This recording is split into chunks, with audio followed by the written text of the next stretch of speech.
تم سب کو اسی کے یعنی اللہ ہی کے پاس جانا ہے. اللہ نے اس کا سچا وعدہ کر رکھا ہے. بے شک وہی پہلی بار بھی پیدا کرتا ہے، پھر وہی دوبارہ بھی قیامت کو پیدا کرے گا. پہلا کس نے پیدا کیا؟ اللہ تعالیٰ نے پیدا کیا آدم علیہ السلام کو، اس کے بعد میں اس کا جوڑا دادی ماں حوا کو، پھر ان سے حاصل کیا. دیکھو اللہ تعالیٰ نے کیا کیا، عورت کے ذریعہ سے اپنا نسل کو پیدا کرتا ہے، اور زمین کے ذریعہ سے ہمارے لیے اناج پیدا کر دیتا ہے. یہ سب کچھ اللہ تعالیٰ نے ہمارے لیے. اس کے بعد میں چلتے ہوئے پانی سے انسان کو پیدا فرما دیا. سب کو معلوم ہے یہ بات تو پیدا کر، پھر وہی دوبارہ بھی قیامت کو پیدا کرے گا. اور جلاتا اور مارتا کون ہے؟ اللہ ہی.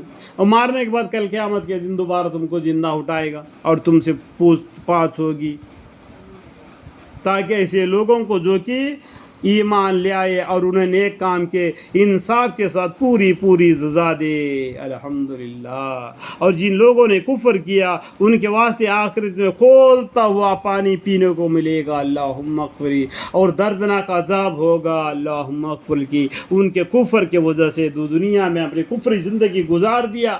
یہ امتحان زندگی ہے دنیا کی.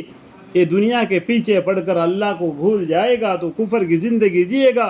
کل قیامت کے دن کھولتا ہوا پانی اس کو پینے کو دیا جائے گا. دردناک عذاب ہوگا ان کے کفر کی وجہ سے. اللہم اغفری. وہ اللہ ایسا ہے کہ جس نے آفتاب کو چمکتا ہوا بنایا، یعنی سورج کو چمکتا ہوا بنایا جس سے تم روشنیاں حاصل کرتے ہو، اور چاند کو بھی نورانی بنایا. یعنی چاند کیا کرتا ہے؟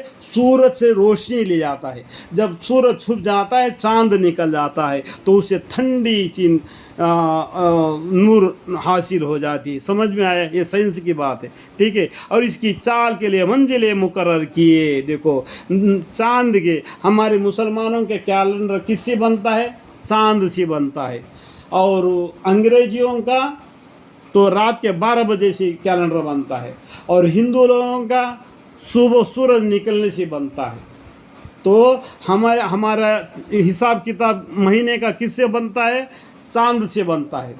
سمجھ میں آ گیا بات؟ اور چاند کو بھی نورانی بنایا اور اس کے چال کے لیے منزلیں مقرر کی تاکہ تم برسوں کے گنتی اور حساب معلوم کر لیا کرو. کسے؟ چاند کے ذریعہ. اگر سورج کے ذریعہ تم اگر مہینے کا حساب کرو گے 32 یا 36 کے اندر 1 سال کا ڈیفرنس آ جاتا ہے جو زکوٰۃ کے بارے میں جو زکوٰۃ دیتے. سمجھ میں اس لیے ہم نے کیا کرنا؟ چاند سے اپنا سال حساب کرنا ہے مہینوں کا. اللہ تعالیٰ نے یہ چیزیں بے فائدہ نہیں پیدا کیا. وہ یہ دلائل ان لوگوں کو صاف بتلا رہے ہیں جو دانش رکھتے ہیں.